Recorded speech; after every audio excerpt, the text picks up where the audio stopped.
3만 피트 상공에서 벌어진 믿을 수 없는 일입니다. 시애틀에서 마드리드로 향하던 보잉 787 기내에서 갑작스럽게 울려 퍼진 절망적인 방송이 있었습니다. 조종사 계신가요?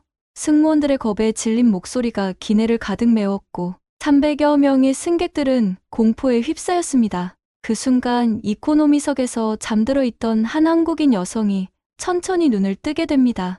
오늘의 사연은 지은이님의 이야기입니다. 영상 시청 전 구독과 좋아요를 눌러주시면 제작에 큰 힘이 됩니다. 2024년 5월의 어느 화창한 날, 시애틀 타코마 국제공항의 출발 게이트는 여느 때와 다름없이 분주했습니다. 각기 다른 목적지를 향해 떠나는 사람들로 가득한 공항 로비에서 지은이는 마드리드행 보잉 787의 탑승권을 손에 쥔 채 조용히 앉아 있었습니다. 34세의 지은이는 겉보기에는 평범한 여행객처럼 보였지만 그녀의 눈동자 깊숙한 곳에는 일반인들과는 다른 특별한 무언가가 숨어 있었습니다. 수많은 생과 사회 갈림길에서 축적된 경험들이 만들어낸 고요한 침착함이었죠. 지은이의 과거를 거슬러 올라가면 28살에 한국 육군 특전사를 전역한 뒤부터 그녀의 인생은 완전히 다른 궤도를 달리기 시작했습니다. 전 세계 각국에서 벌어지는 내전과 분쟁, 지역에서 민간인과 부상당한 군인들을 구조하는 용병 활동에 몸담게 된 것입니다. 하지만 지은이가 속한 용병팀은 다른 용병 조직들과는 근본적으로 달랐습니다. 그들은 돈이나 정치적 이해관계보다는 민간인의 안전을 최우선으로 하는 휴머니즘을 신념으로 삼고 있었던 것입니다. 이는 단순히 직업적 선택이 아니라 인간의 존엄성에 대한 깊은 신념에서 비롯된 삶의 철학이었습니다. 특전사 시절부터 지은이는 남다른 정의감을 보여왔습니다. 동료들이 힘든 훈련에 지쳐 포기하고 싶어 할 때도 지은이는 묵묵히 자신의 몫을 해냈습니다. 그녀에게는 단순히 개인의 성취를 넘어선 더 큰 목표가 있었습니다. 약자를 보호하고 정의를 실현하는 것이었죠. 전역 후 평범한 직장에 취직할 수도 있었지만 지은이는 자신의 능력이 정말로 필요한 곳이 어디인지 알고 있었습니다. 그곳은 바로 전 세계 곳곳에서 벌어지는 분쟁의 한복판이었습니다. 열악한 환경 속에서도 그들은 낡은 경비행기나 퇴역한 미공군 전투기를 운용하며 위험에 처한 사람들을 구해왔습니다. 지은이 역시 한국에서 군 복무를 하던 시절부터 취미로 시작했던 경비행기 조종을 점차 전문적인 수준까지 발전시켜왔습니다. 처음에는 단순한 호기심에서 시작된 일이었지만 하늘을 나는 순간 지은이는 자신이 찾고 있던 답을 발견했습니다. 비행기 조종관을 잡고 있을 때만큼은 모든 것이 자신의 통제하에 있다는 느낌, 그리고 그 능력으로 누군가를 구할 수 있다는 확신이 그녀를 사로잡았던 것입니다.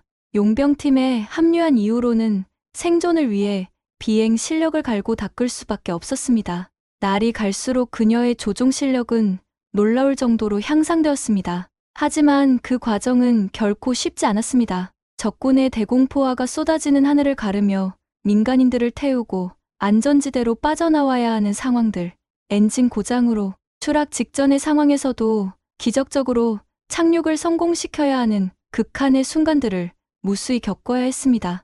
이런 경험들을 통해 지은이는 어떤 위기 상황에서도 흔들리지 않는 강인한 정신력과 뛰어난 판단력을 갖추게 되었던 것입니다. 특히 지은이가 잊을 수 없는 사건이 하나 있었습니다.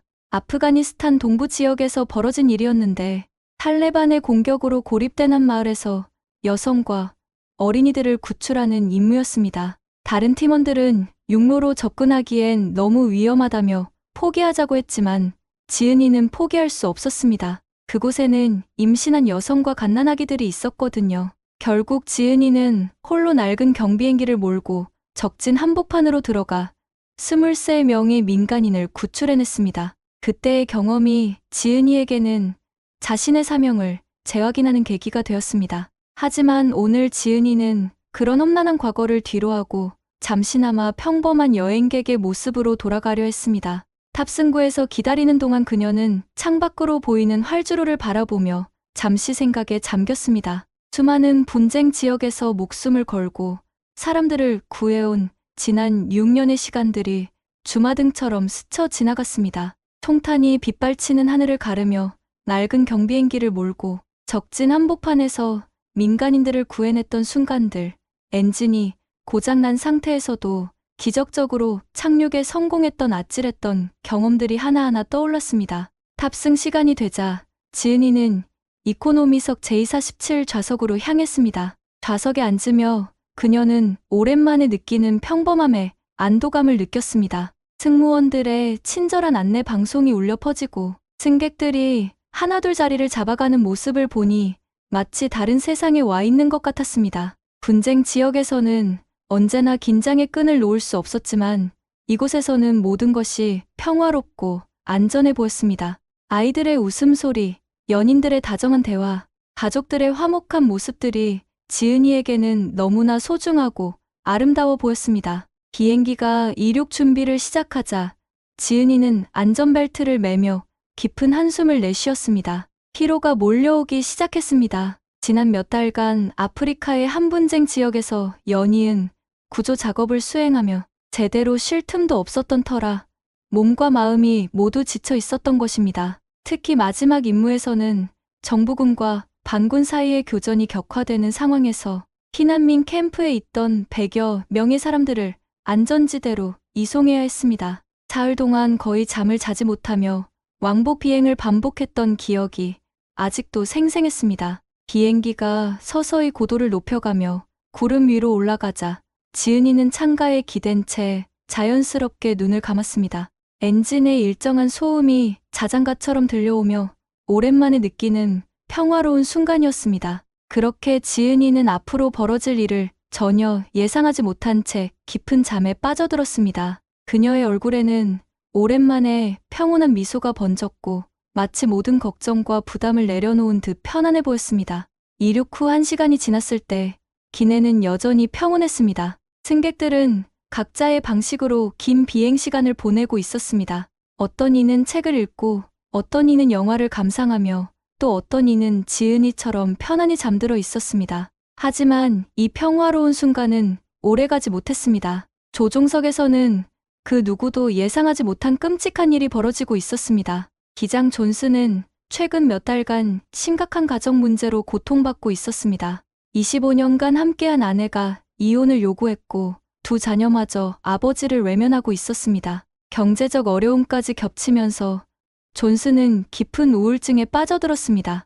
의사는 항우울제를 처방했지만 약물의 부작용에 대한 충분한 설명은 없었습니다. 항공사 규정상 정신과 치료 사실을 보고해야 했지만 존슨은 자신의 경력에 치명적인 타격이 될까봐 이를 숨겼습니다. 이는 훗날 참담한 결과를 낳게 될 치명적인 선택이었습니다. 이날 아침 존슨은 평소보다 많은 양의 약물을 복용했습니다. 전날 밤 아내로부터 받은 이혼 서류 때문에 잠을 이루지 못했고 불안감을 달래기 위해 처방량을 초과해서 약을 먹었던 것입니다. 하지만 이것이 얼마나 위험한 행동인지 존슨은 제대로 인식하지 못하고 있었습니다. 약물의 부작용으로 인한 환각 증상이 서서히 시작되고 있었기 때문입니다. 부기장 마이클 데이비스는 존슨과 함께 일한 지 3년째였습니다. 평소 존슨을 존경하고 신뢰했던 데이비스는 오늘 기장의 모습이 평소와 다르다는 것을 느꼈습니다. 이륙 전부터 존슨의 손이 미세하게 떨리고 있었고 평소보다 말수가 적었습니다. 하지만 베테랑 기장에 대한 신뢰 때문에 데이비스는 큰 문제로 여기지 않았습니다.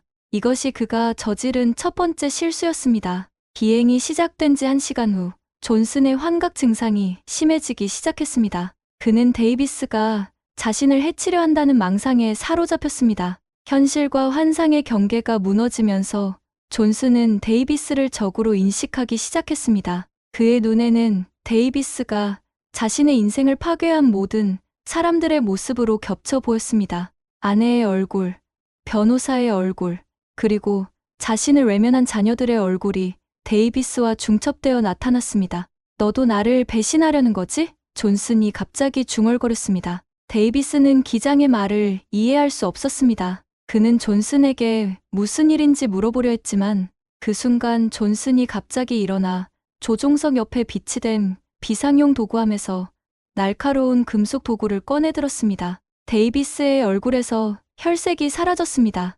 이것은 단순한 스트레스나 피로가 아니었습니다. 기장이 완전히 정신을 잃은 상태였던 것입니다. 기장님, 진정하세요.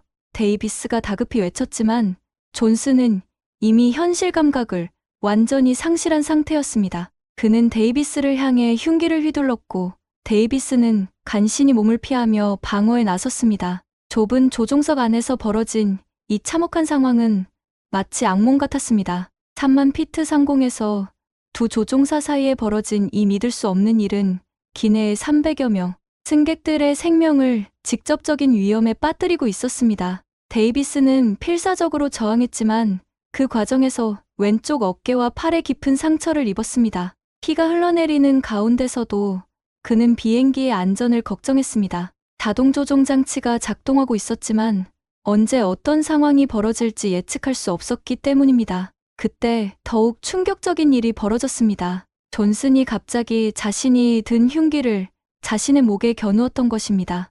이 모든 게 내 잘못이야. 존슨이 마지막으로 중얼거린 후 스스로 목숨을 끊었습니다. 데이비스는 경악을 금치 못했습니다. 불과 몇 분 사이에 벌어진 이 끔찍한 상황을 믿을 수가 없었습니다. 어깨의 상처에서 계속 피가 흘러나오고 있었고 의식이 점점 흐려져 가고 있었습니다. 하지만 그는 알고 있었습니다. 기내에 탑승한 300여 명의 승객들의 생명이 이제 자신의 손에 달려 있다는 것을 말입니다. 데이비스는 떨리는 손으로 비상 신호를 보냈습니다. 하지만 부상으로 인한 출혈과 충격으로 정상적인 조종을 계속하기에는 한계가 있었습니다. 그는 승무원에게 연락을 취해 상황을 알렸고 승무원들은 이 믿을 수 없는 소식을 듣고 공포에 질렸습니다. 기장이 사망하고 부기장마저 중상을 입은 상황에서 이 거대한 여객기를 안전하게 착륙시킬 수 있는 사람이 과연 있을까요? 기내 승무원장 세러 존슨은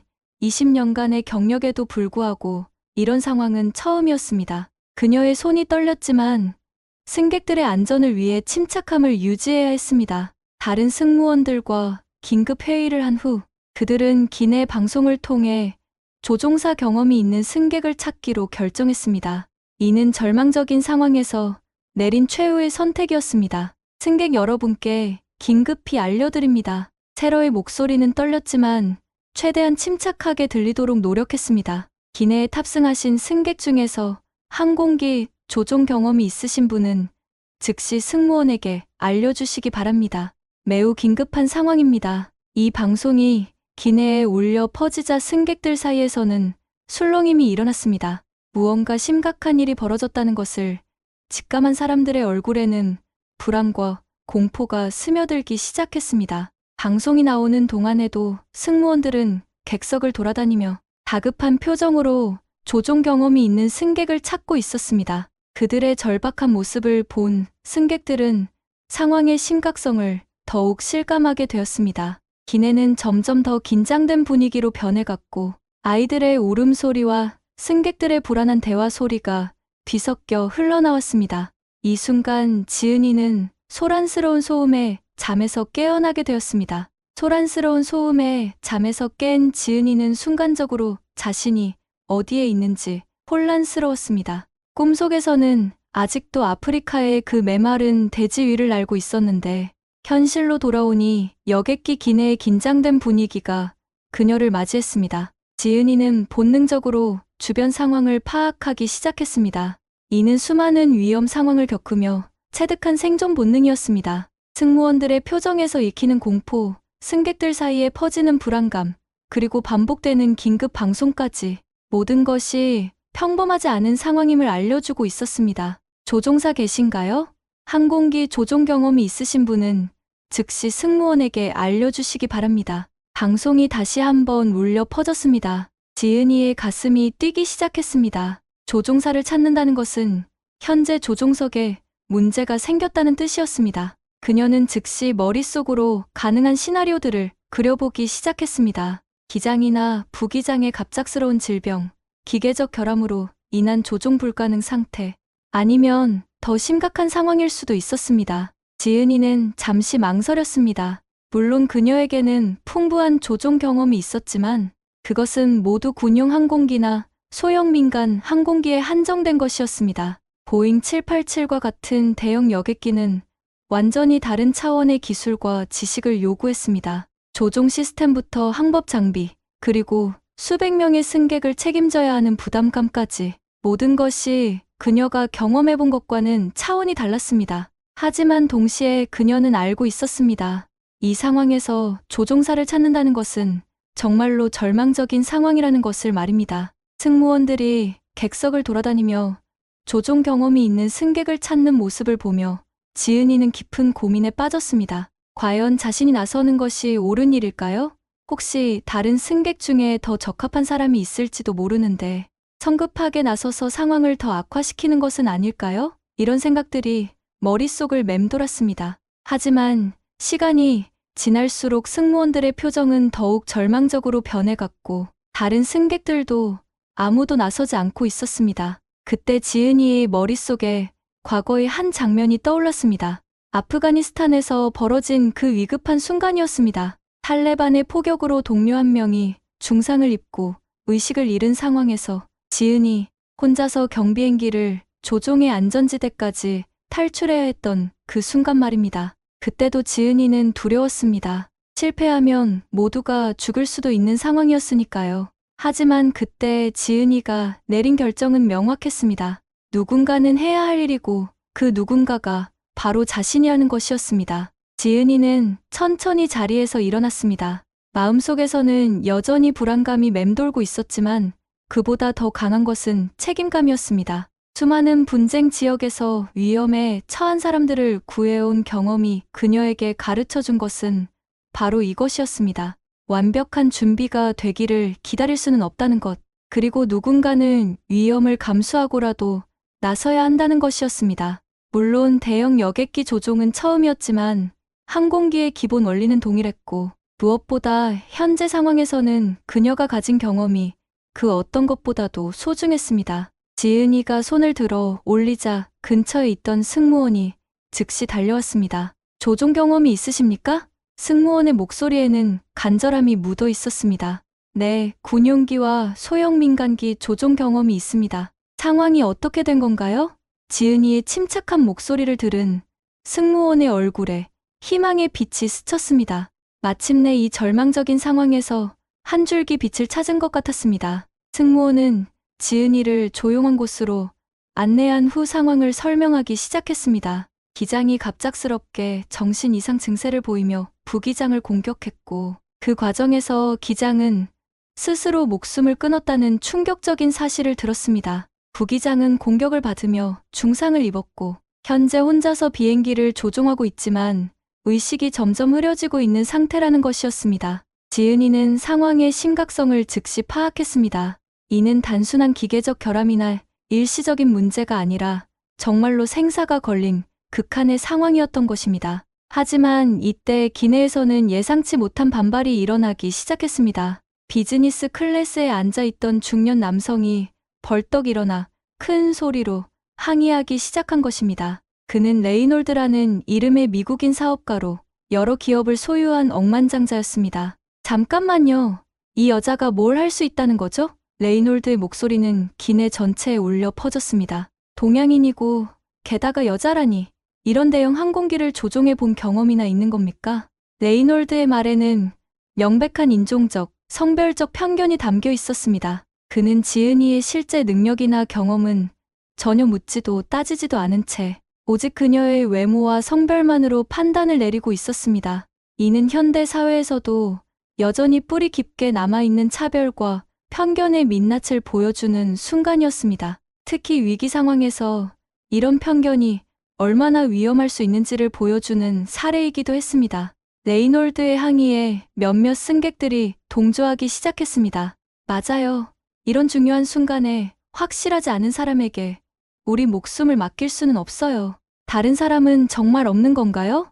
이런 목소리들이 기내 곳곳에서 들려왔습니다. 지은이는 이런 반응을 예상하지 못했던 것은 아니었습니다. 수많은 분쟁 지역에서 활동하면서 비슷한 차별과 편견을 경험한 적이 있었기 때문입니다. 하지만 이 순간만큼은 그런 편견이 단순히 개인의 감정을 상하게 하는 수준을 넘어서 실제로 수백 명의 생명을 위험에 빠뜨릴 수 있는 상황이었습니다. 지은이는 잠시 주춤했습니다. 물론 그녀에게는 자신의 능력에 대한 확신이 있었지만 이런 공개적인 반대와 의심 앞에서는 아무래도 위축될 수밖에 없었습니다. 혹시 정말로 자신이 나서는 것이 옳지 않은 일일까요?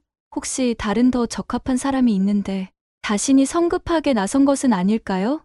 이런 의문들이 머릿속을 스쳐 지나갔습니다. 하지만 동시에 그녀는 알고 있었습니다. 지금 이 순간에도 조종석에서는 부상당한 부기장이 혼자서 이 거대한 항공기를 조종하기 위해 필사적으로 버티고 있다는 것을 말입니다. 바로 그때 기내 뒤편에서 한 남성이 천천히 자리에서 일어났습니다. 그는 평범한 티셔츠와 청바지를 입고 있었지만 목에는 작은 금속 인식표가 걸려 있었습니다. 사이먼 중사였습니다. 그는 현재 미군에서 복무 중이었고 이번 여행은 오랜만에 받은 휴가를 이용한 것이었습니다. 사이먼이 일어서자 주변 승객들의 시선이 그에게 집중되었습니다. 그의 체격과 자세에서 풍기는 군인 특유의 사람들의 주의를 끌었기 때문입니다. 잠깐만요. 사이먼의 목소리는 차분하면서도 확고했습니다. 그는 목에 걸린 인식표를 꺼내 보이며 말했습니다. 저는 미군 소속 사이먼 중사입니다. 그리고 저는 이 여성을 압니다. 기내는 순간 정적에 휩싸였습니다. 레이놀드를 비롯해 지은이를 의심하던 승객들도 사이먼의 말에 귀를 기울이기 시작했습니다. 군인이라는 신분 자체가 주는 신뢰감도 있었지만 무엇보다 그가 지은이를 안다고 말한 것이 사람들의 호기심을 자극했습니다. 사이먼의 마음속에는 2년 전 중동에서 벌어진 그 잊을 수 없는 사건이 생생하게 떠올랐습니다. 그때 사이먼은 이라크 북부 지역에서 임무를 수행하고 있었습니다. 테러 조직의 공격으로 민간인들이 위험에 처한 상황에서 사이먼과 그의 부대는 그들을 보호하기 위해 파견되었습니다. 하지만 상황은 예상보다 훨씬 심각했습니다. 적들의 포위망이 점점 좁혀지고 있었고 탈출 경로마저 차단된 상황이었습니다. 그때 사이먼은 절망을 느꼈습니다. 자신뿐만 아니라 보호해야 할 민간인들까지 모두 위험에 빠진 상황에서 도움의 손길은 보이지 않았기 때문입니다. 그런데 그때 하늘에서 한 대의 낡은 경비행기가 나타났습니다. 처음에 사이먼은 그것이 적의 항공기인 줄 알고 경계했습니다. 하지만 곧 그 비행기에서 구조 신호가 전해졌습니다. 국제구조팀이라는 것이었습니다. 사이먼은 안도의 한숨을 내쉬었지만 동시에 의문도 들었습니다. 이런 위험한 상황에서 누가 감히 구조에 나설 수 있을까 하는 생각이었습니다. 적들의 대공포화가 쏟아지는 하늘을 가르며 착륙하는 것은 자살 행위나 다름없었기 때문입니다. 하지만 그 경비행기의 조종사는 놀라운 비행 실력을 보여주었습니다. 적들의 공격을 피하며 지그재그로 날아오는 모습은 마치 고개 비행을 보는 것 같았습니다. 그리고 마침내 그 비행기가 착륙했을 때 사이먼은 조종석에서 내린 사람을 보고 깜짝 놀랐습니다. 그것은 아시아계 여성이었던 것입니다. 당시 사이먼도 무의식 중에 가지고 있던 편견 때문에 이런 위험한 구조 작업을 수행하는 조종사는 당연히 남성일 것이라고 생각했었거든요. 빨리 타세요. 시간이 없어요.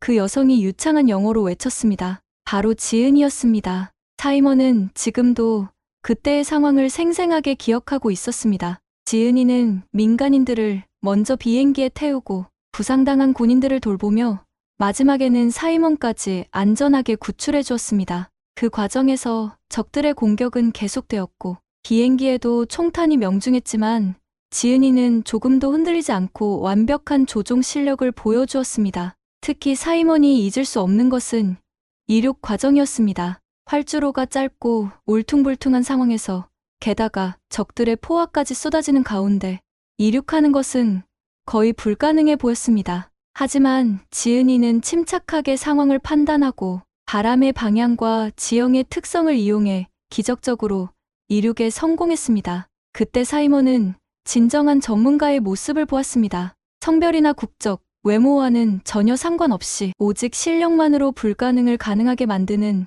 진정한 프로페셔널의 모습을 말입니다. 이 여성은 제가 본 최고의 조종사 중 한 명입니다. 사이먼이 단호하게 말했습니다.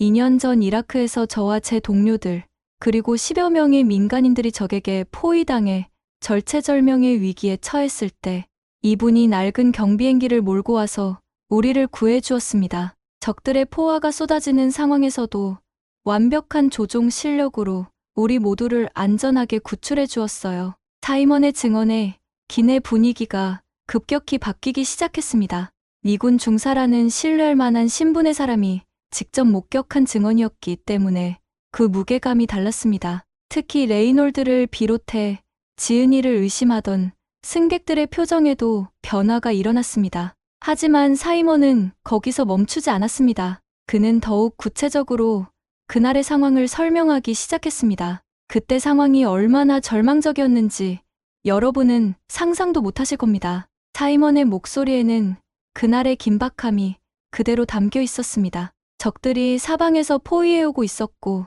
우리의 탈출로는 모두 차단된 상태였어요. 정말로 모두 죽을 수도 있는 상황이었습니다. 그런데 이분은 그런 위험한 상황에서도 전혀 주저하지 않고 우리를 구하러 왔어요. 게다가 착륙할 수 있는 활주로도 제대로 된 것이 아니었는데 마치 평지에 착륙하는 것처럼 완벽하게 해냈습니다. 사이먼은 계속해서 그날의 경험을 자세히 설명했습니다. 이륙할 때도 마찬가지였어요. 비행기의 총탄이 명중하는 상황에서도 이분은 조금도 당황하지 않고 차분하게 조종관을 잡고 있었습니다. 그리고 불가능해 보이는 각도에서 이륙에 성공했어요. 저는 그때 깨달았습니다. 진정한 실력 앞에서는 성별이나 국적 같은 것들이 얼마나 무의미한지를 말이에요. 사이먼의 증언을 들으며 승객들의 표정이 점점 변하기 시작했습니다. 처음에는 의심과 불안으로 가득했던 얼굴들이 점차 이해와 신뢰의 표정으로 바뀌어 갔습니다. 특히 레이놀드는 당황한 기색을 감추지 못했습니다. 자신이 가진 편견이 얼마나 잘못된 것인지를 깨닫기 시작했기 때문입니다. 하지만 동시에 그는 자신의 체면을 지키고 싶어 했습니다. 이런 공개적인 자리에서 자신의 잘못을 인정하기가 쉽지 않았던 것입니다. 지은이는 사이먼의 증언을 들으며 복잡한 감정을 느꼈습니다. 한편으로는 고마웠습니다.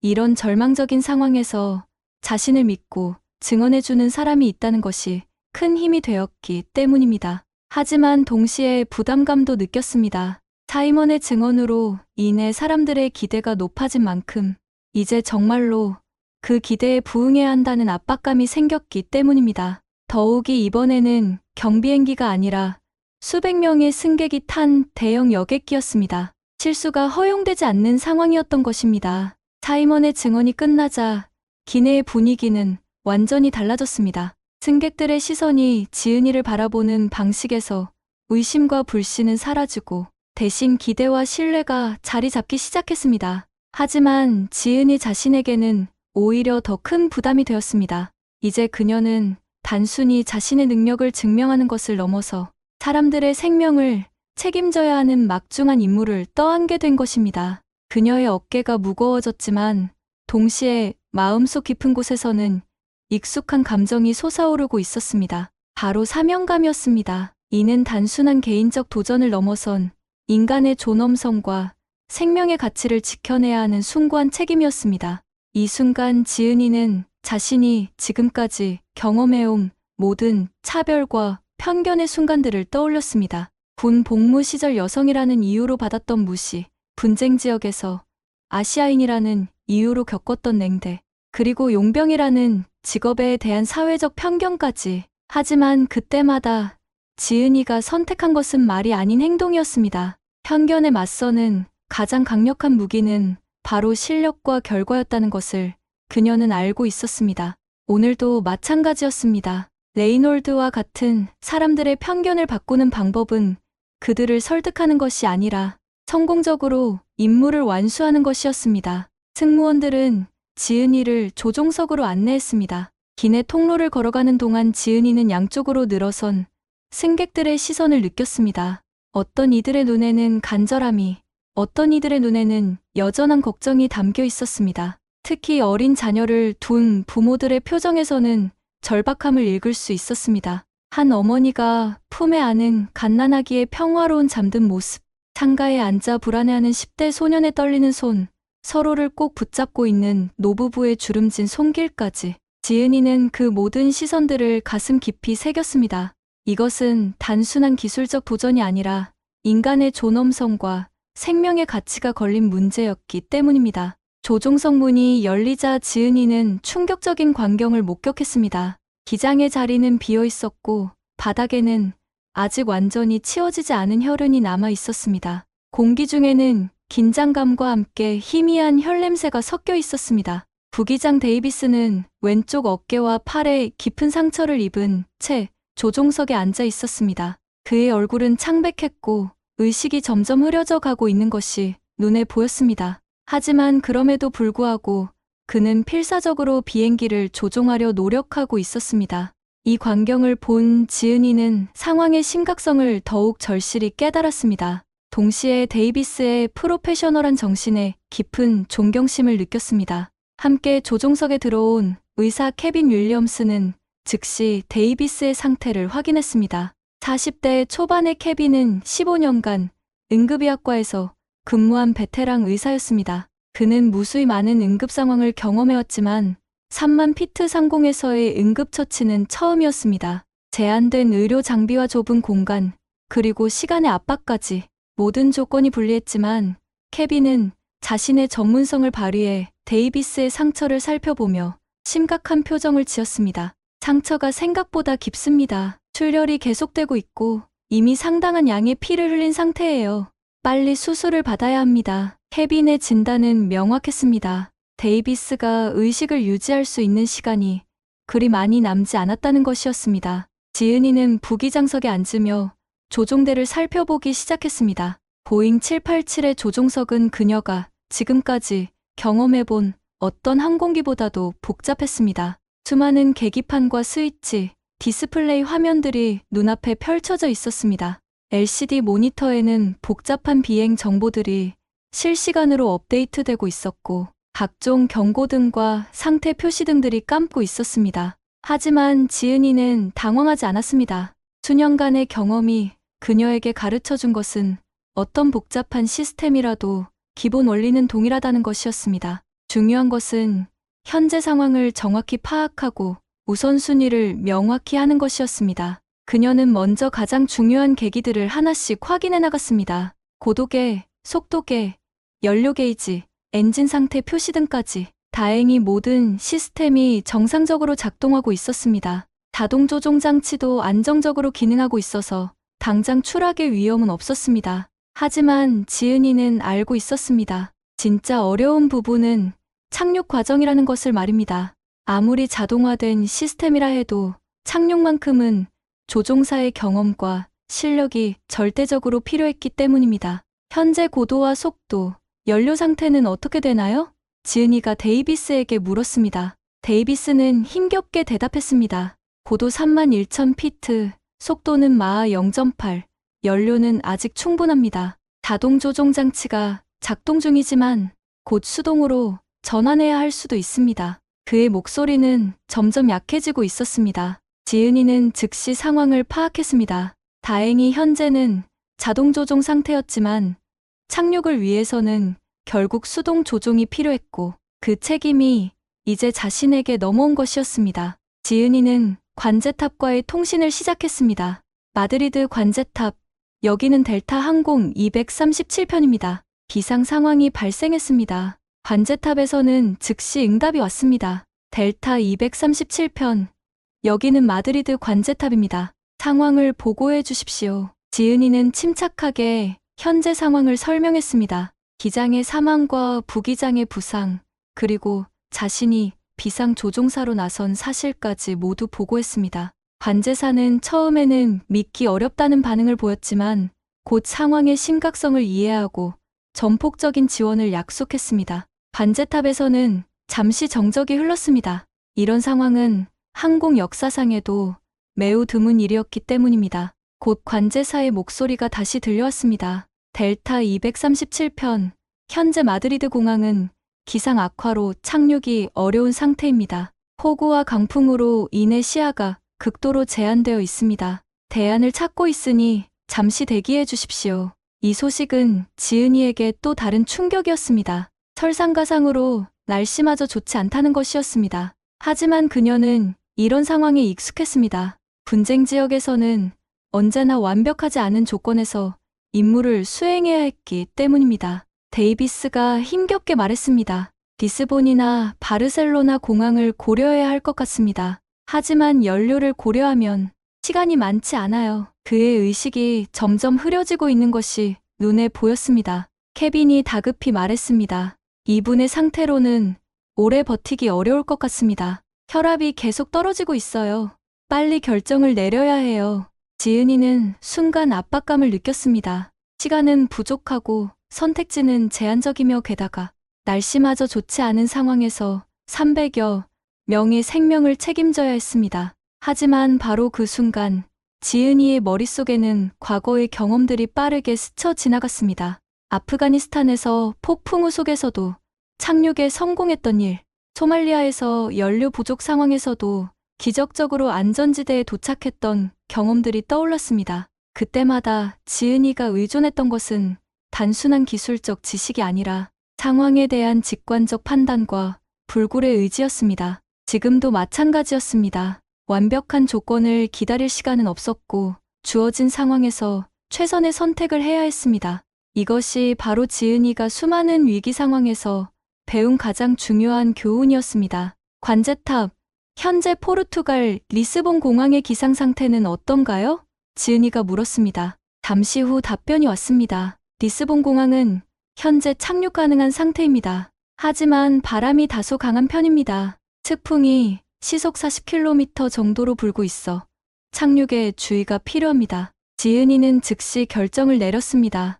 리스본으로 항로를 변경하겠습니다. 비상 착륙을 준비해 주십시오. 이는 단순한 기술적 판단이 아니라 수백 명의 생명에 대한 책임감에서 나온 결정이었습니다. 데이비스가 마지막 힘을 짜내며 지은이에게 조언했습니다. 착륙 접근 속도는 시속 240km 정도로 플랩은 30도, 조심스럽게 측풍에 주의하세요. 그의 목소리는 점점 작아졌지만 그 마지막 순간까지도 승객들의 안전을 걱정하는 마음이 전해져 왔습니다. 지은이는 그런 데이비스를 보며 깊은 존경심을 느꼈습니다. 이것이 바로 진정한 프로페셔널의 모습이었습니다. 자신의 안위보다 타인의 안전을 우선시하는 숭고한 정신이었습니다. 케빈이 데이비스에게 진통제와 지혈제를 투여하며 말했습니다. 이제 푹 쉬세요. 나머지는 우리가 맡겠습니다. 데이비스의 눈이 천천히 감겼습니다. 이제 정말로 모든 것이 지은이의 손에 달려 있었습니다. 그녀는 깊게 숨을 들이마셨습니다. 앞으로 30분, 그녀에게 주어진 시간은 그것이 전부였습니다. 그 30분 동안 그녀는 이 거대한 항공기를 안전하게 리스본 공항에 착륙시켜야 했습니다. 실패는 허용되지 않았습니다. 이는 단순한 기술적 도전을 넘어선 인간의 존엄성과 생명의 가치를 지켜내는 숭고한 사명이었습니다. 리스본으로 향하는 항로를 설정하면서 지은이는 예상하지 못했던 또 다른 시련에 직면하게 되었습니다. 바로 기상 악화였습니다. 대서양 상공에는 예기치 않은 폭풍 구름대가 형성되고 있었고 이는 원래 계획했던 안전한 항로를 완전히 차단하고 있었습니다. 관제탑에서는 연이어 기상 정보를 전달해왔습니다. 델타 237편, 현재 항로상에 강력한 정란운이 형성되어 있습니다. 고도 4만 피트까지 발달한 상태로 심한 난기류와 뇌우가 예상됩니다.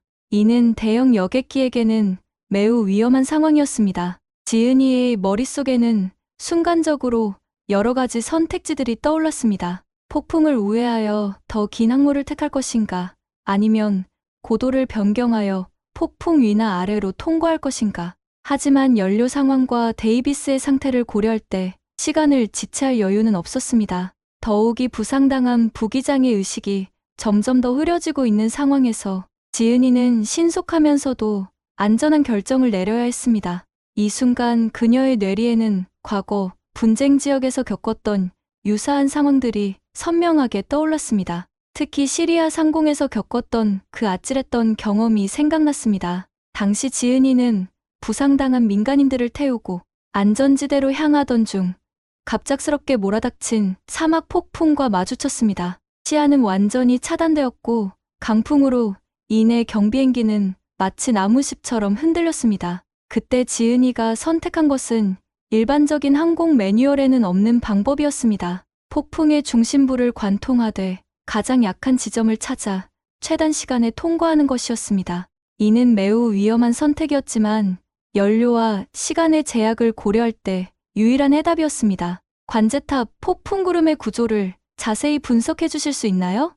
특히 구름 밀도가 가장 낮은 지점과 풍속이 상대적으로 약한 구간을 찾고 있습니다. 지은이의 요청에 관제탑에서는 잠시 당황한 기색을 보였습니다.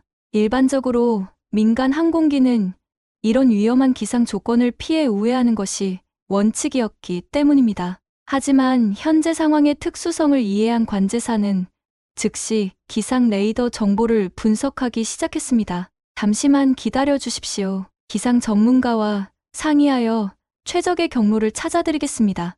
이 순간 조종석 안에서는 또 다른 위기가 발생하고 있었습니다. 케빈이 데이비스의 상태를 재점검하던 중 그의 혈압이 급격히 떨어지고 있다는 사실을 발견한 것입니다. 심각합니다. 출혈이 생각보다 많았어요. 지금 상태로는 10분도 채 의식을 유지하기 어려울 것 같습니다. 케빈의 진단은 절망적이었습니다. 이는 지은이에게 더 큰 압박을 가했습니다. 부기장의 도움 없이 혼자서 이 복잡한 상황을 헤쳐나가야 한다는 현실이 더욱 명확해졌기 때문입니다. 하지만 지은이는 이런 절망적인 상황에서도 냉정함을 잃지 않았습니다.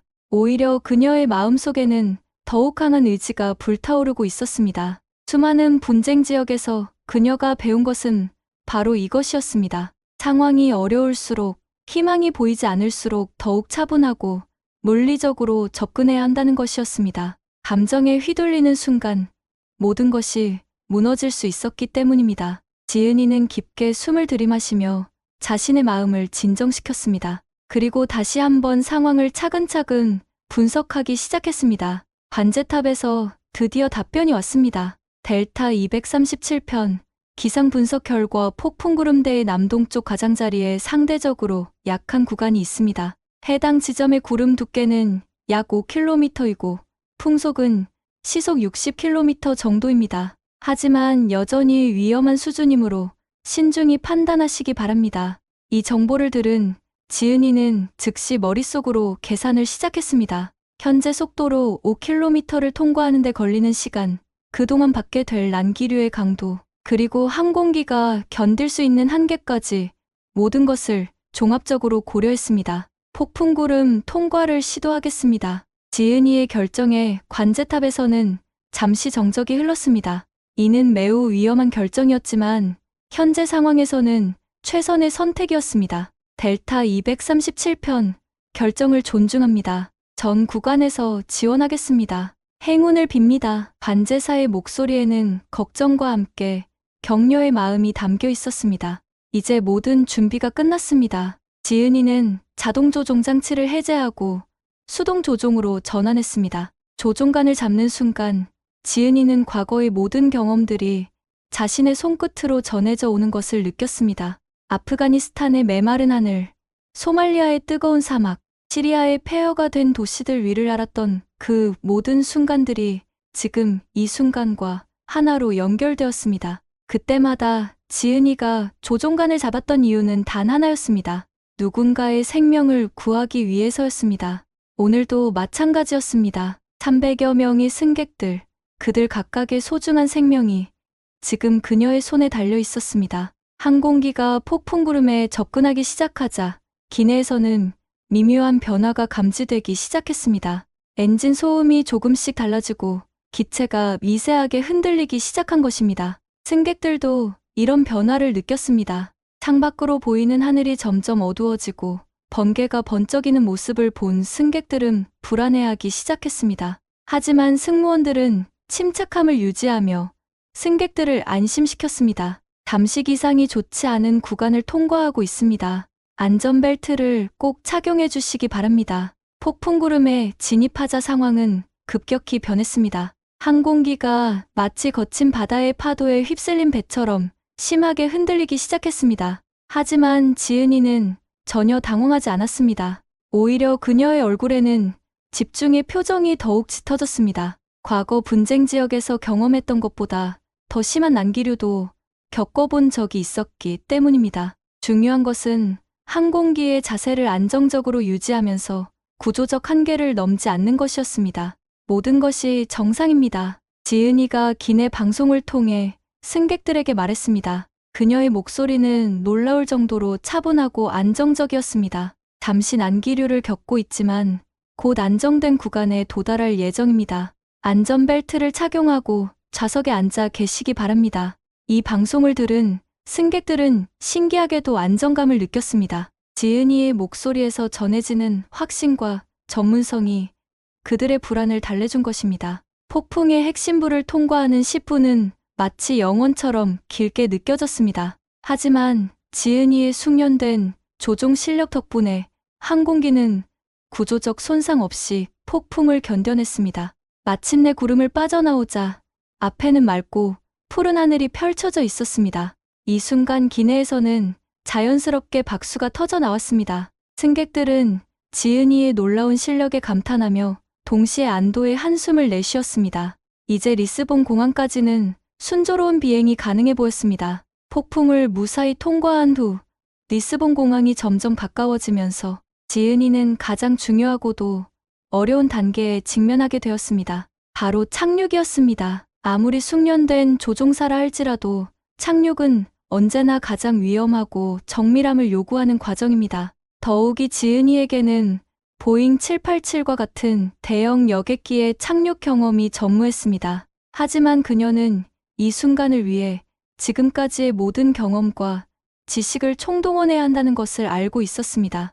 이는 단순한 기술적 도전을 넘어선 인간의 존엄성과 생명의 가치를 지켜내는 마지막 관문이었습니다. 리스본 관제탑에서는 이미 비상체제가 가동되고 있었습니다. 활주로 주변에는 소방차와 구급차들이 대기하고 있었고 공항 전체가 긴장된 분위기에 휩싸여 있었습니다. 델타 237편, 여기는 리스본 관제탑입니다. 착륙 준비가 완료되었습니다. 활주로 영삼은 비워져 있으며 모든 비상 장비가 대기 중입니다. 관제사의 목소리에는 격려와 함께 긴장감이 묻어 있었습니다. 전 세계 항공업계가 이 순간을 주목하고 있었기 때문입니다. 지은이는 착륙 절차를 차근차근 점검하기 시작했습니다. 고도를 서서히 낮추면서 착륙 속도로 감속하는 과정, 플랩과 랜딩 기어를 단계적으로 조작하는 절차, 그리고 최종 접근 과정에서의 정밀한 조종까지 모든 것이 그녀에게는 새로운 도전이었지만 동시에 항공기의 기본 원리는 동일했습니다. 중요한 것은 각 단계마다 신중하고 정확한 판단을 내리는 것이었습니다. 특히 측풍이 불고 있는 상황에서는 더욱 세밀한 조작이 필요했습니다.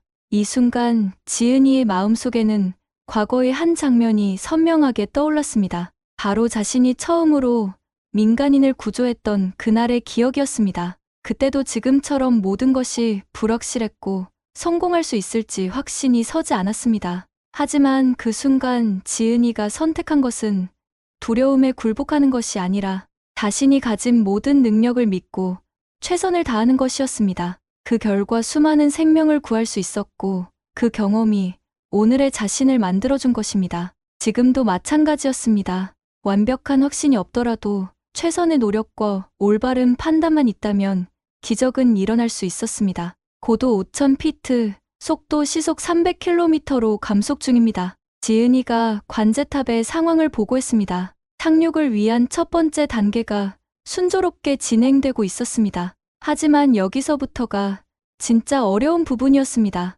플랩을 단계적으로 내리면서 항공기의 양력을 조절하고 동시에 속도와 고도를 정밀하게 맞춰야 했습니다. 조금이라도 실수하면 실속에 빠지거나 활주로를 벗어날 위험이 있었기 때문입니다. 지은이는 계기판의 모든 수치를 면밀히 관찰하면서 한 번에 하나씩 조작을 수행해 나갔습니다. 기내에서는 승객들이 창밖으로 점점 가까워지는 땅을 바라보며 복잡한 심정을 느끼고 있었습니다. 한편으로는 드디어 안전한 땅에 도착할 수 있다는 안도감이 있었지만 다른 한편으로는 착륙 과정에서 혹시 문제가 생기지 않을까 하는 불안감도 있었습니다. 특히 처음에 지은이를 의심했던 승객들은 이제 그녀에 대한 완전한 신뢰와 함께 깊은 죄책감을 느끼고 있었습니다. 그들은 자신들의 편견이 얼마나 잘못된 것이었는지를 깨닫게 되었고, 동시에 진정한 실력과 인품 앞에 서는 겉모습이나 선입견이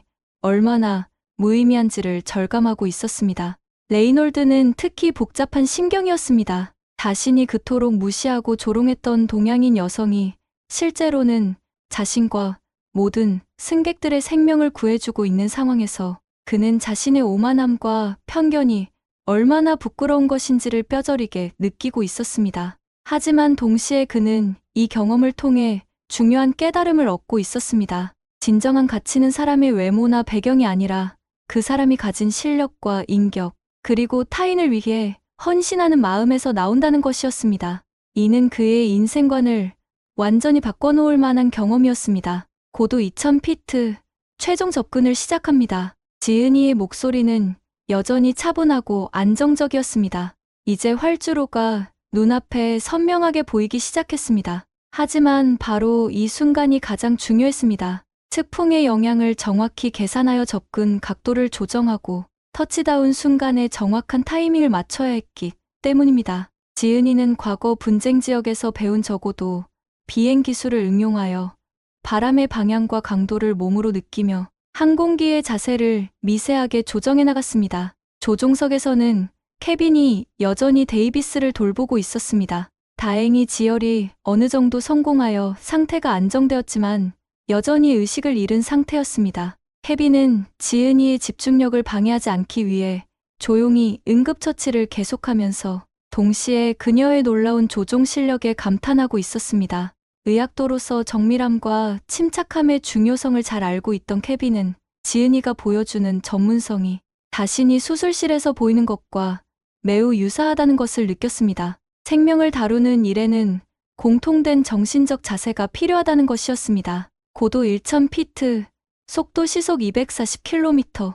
지은이가 계속해서 상황을 보고했습니다. 모든 수치가 정상 범위 내에 있었고 착륙 궤도도 완벽했습니다. 하지만 마지막 순간까지 방심할 수는 없었습니다. 착륙 과정에서는 수많은 변수들이 작용할 수 있었고 특히 측풍이 있는 상황에서는 마지막 순간에 예상치 못한 상황이 발생할 수도 있었기 때문입니다. 지은이는 모든 감각을 곤두세우며 항공기와 하나가 되어 착륙을 준비했습니다. 기내의 승객들은 숨을 죽이며 이 역사적인 순간을 지켜보고 있었습니다. 창밖으로 보이는 활주로가 점점 가까워지면서 모든 사람들의 마음에는 같은 기도가 올라가고 있었습니다.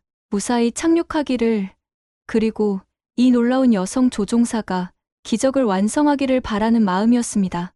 이 순간 기내에는 국적이나 인종, 성별이나 사회적 지위를 초월한 인간적 연대감이 형성되어 있었습니다. 위기 상황에서 드러나는 것은 결국 인간의 보편적 가치와 서로에 대한 연민이었던 것입니다. 터치다운까지 10초, 지은이가 마지막 카운트다운을 시작했습니다. 이제 정말로 모든 것이 이 순간에 달려 있었습니다. 수많은 분쟁 지역에서 쌓아온 경험, 특전사 시절부터 기름, 불굴의 정신력, 그리고 무엇보다 타인의 생명을 구하고자 하는 숭고한 사명감이 하나로 모아지는 순간이었습니다. 지은이는 조종관을 꽉 잡고 마지막 순간에 정밀한 조작을 준비했습니다.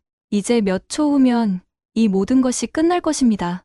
마침내 그 순간이 왔습니다. 지은이가 조종하는 보잉 787기의 바퀴가 리스본 공항 활주로에 닿는 순간 기내에서는 폭발적인 박수가 터져 나왔습니다. 완벽한 착륙이었습니다. 그 어떤 베테랑 기장도 부러워할 만한 정밀하고 안정적인 착륙이었던 것입니다. 측풍이 불고 있는 어려운 조건에서도 지은이는 항공기를 마치 깃털처럼 부드럽게 활주로에 안착시켰습니다. 이 순간 300여 명의 승객들과 승무원들의 마음속에는 감격과 안도, 그리고 깊은 감사의 마음이 동시에 솟구쳤습니다. 활주로를 따라 안전하게 이동하던 항공기가 완전히 정지하자 기내는 감동의 도가니가 되었습니다. 승객들은 자발적으로 일어나 박수를 치며 지은이에게 감사의 마음을 표현했습니다. 고맙습니다. 당신은 영웅입니다. 믿을 수 없어요. 곳곳에서 이런 외침들이 들려왔습니다. 어떤 승객들은 감격에 겨워 눈물을 흘리기도 했습니다. 특히 어린 자녀를 둔 부모들은 자신들의 소중한 가족을 구해준 지은이에게 진심 어린 고마움을 표했습니다. 이는 단순한 감사를 넘어선 생명에 대한 깊은 경외감이었습니다. 하지만 이 감동적인 순간에서 가장 눈에 띄는 변화는 레이놀드의 모습이었습니다. 처음에 그토록 거세게 지은이를 반대했던 그는 이제 완전히 다른 사람이 되어 있었습니다. 그는 자리에서 일어나 지은이가 있는 조종석 쪽을 바라보며 깊이 고개를 숙였습니다. 그의 얼굴에는 부끄러움과 함께 진심 어린 존경의 표정이 어려 있었습니다. 이는 단순한 사과를 넘어선 자신의 편견과 오만함에 대한 뼈저린 반성이었습니다. 그는 이 경험을 통해 인생에서 가장 중요한 교훈을 얻게 되었습니다. 사람의 진정한 가치는 겉모습이나 배경이 아니라 그 사람의 인격과 실력, 그리고 타인을 위한 헌신에서 나온다는 것이었습니다. 지은이는 조종석에서 천천히 일어났습니다. 그녀의 얼굴에는 안도의 표정과 함께 깊은 만족감이 스며 있었습니다. 하지만 그것은 개인적인 성취에 대한 기쁨이 아니라 모든 사람들을 안전하게 구했다는 것에 대한 순수한 기쁨이었습니다. 이것이 바로 지은이가 지금까지 살아온 방식이었습니다. 자신의 능력을 과시하기 위해서가 아니라 정말로 도움이 필요한 사람들을 위해 자신의 모든 것을 내어주는 삶이었던 것입니다.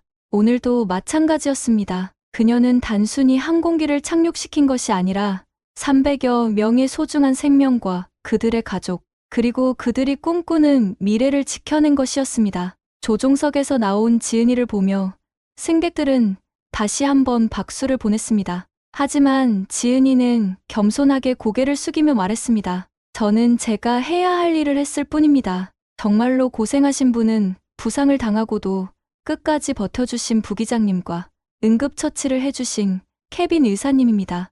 이런 지은이의 모습을 본 승객들은 더욱 깊은 감동을 받았습니다. 진정한 영웅은 자신의 공을 드러내지 않고 오히려 다른 사람들의 노고를 인정한다는 것을 그들은 깨달았기 때문입니다. 공항에서는 이미 구급차와 의료진이 대기하고 있었습니다. 데이비스는 즉시 병원으로 이송되었고 다행히 생명에는 지장이 없다는 진단을 받았습니다. 케빈의 신속하고 적절한 응급처치 덕분이었습니다. 한편 사건에 대한 조사도 즉시 시작되었습니다. 조사 결과는 충격적이었습니다. 기장 존슨은 최근 심각한 가정 문제로 인한 우울증을 앓고 있었으며 항우울제의 부작용으로 인한 환각 증상이 이 비극적인 사건의 원인이었다는 것이 밝혀졌습니다. 더욱 충격적인 것은 존슨이 이런 증상을 숨기고 비행을 계속했다는 사실이었습니다. 이 사건은 전 세계 언론의 주목을 받았습니다. 3만 피트 상공에서 일어난 기적, 한국인 여성이 구한 300명의 생명, 편견을 깨뜨린 진정한 영웅 같은 제목들이 각국 언론에 대서특필되었습니다. 하지만 언론 보도에서 가장 주목받은 것은 지은이의 과거 행적이었습니다. 그녀가 지금까지 전 세계 분쟁 지역에서 수행해온 구조 활동들이 하나씩 밝혀지면서 사람들은 그녀가 단순히 운이 좋았던 것이 아니라 진정한 전문가였다는 것을 알게 되었습니다. 특히 사이먼 중사의 증언은 큰 화제가 되었고 많은 사람들이 자신들의 편견을 반성하게 되는 계기가 되었습니다. 가장 큰 변화를 보인 것은 레이놀드였습니다. 그는 언론과의 인터뷰에서 자신의 잘못을 공개적으로 인정했습니다. 저는 부끄럽습니다. 제가 가진 편견 때문에 진정한 영웅을 알아보지 못했습니다.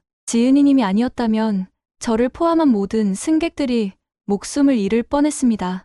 이 경험을 통해 저는 사람을 판단할 때 겉모습이 아니라 그 사람의 진정한 가치를 봐야 한다는 것을 배웠습니다. 이런 그의 고백은 많은 사람들에게 깊은 감동을 주었고 사회적으로도 큰 반향을 일으켰습니다. 하지만 이 사건의 가장 중요한 의미는 개인적 차원을 넘어선 사회적 변화에 있었습니다. 미군에서는 지은이가 속한 국제구조팀에 대한 전폭적인 지원을 약속했습니다. 이제까지 베일에 쌓여있던 그들의 활동이 공개적으로 인정받게 된 것입니다. 또한 유엔에서도 지은이와 그녀의 팀을 인도적 구호 활동의 상징으로 인정하며 공식적인 지원을 약속했습니다. 이는 단순히 개인에 대한 포상을 넘어서 진정한 인도주의적 가치가 국제사회에서 인정받게 되었다는 의미였습니다. 지은이는 쏟아지는 취재 요청과 인터뷰, 제의에도 불구하고 담담한 모습을 보였습니다. 기자들의 질문에 그녀는 이렇게 답했습니다. 저는 영웅이 아닙니다. 다만 누군가 살아남아야 한다면 제가 조종간을 잡아야 했을 뿐입니다. 이 세상에는 아직도 도움이 필요한 많은 사람들이 있습니다. 저는 앞으로도 그들을 위해 계속 비행할 것입니다. 이런 그녀의 말에는 진정한 휴머니스트의 정신이 담겨 있었습니다. 개인적 영광보다는 인류애를, 명예보다는 실천을 중시하는 숭고한 정신이었던 것입니다. 몇 달 후, 지은이는 다시 새로운 임무를 향해 떠났습니다.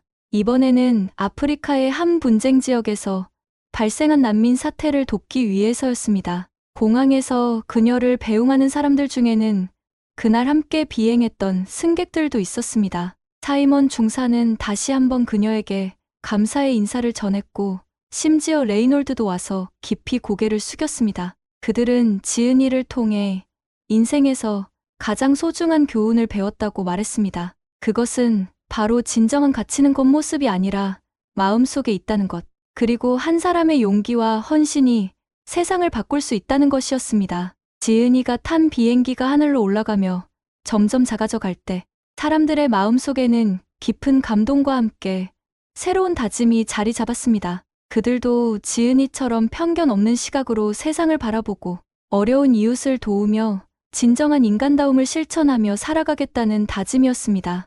이것이 바로 지은이가 세상에 남긴 가장 큰 선물이었습니다. 단순히 300여 명의 생명을 구한 것을 넘어서 수많은 사람들의 마음속에 희망과 용기, 그리고 진정한 인간애를 심어준 것이었습니다. 지금까지 사람의 무한한 가능성을 믿는 인생길이었습니다. 오늘 영상이 즐거우셨다면 댓글로 여러분이 어디에서 듣고 계신지 남겨주세요. 청취자 한 분 한 분의 이야기에도 귀를 기울이고 싶습니다. 감사합니다.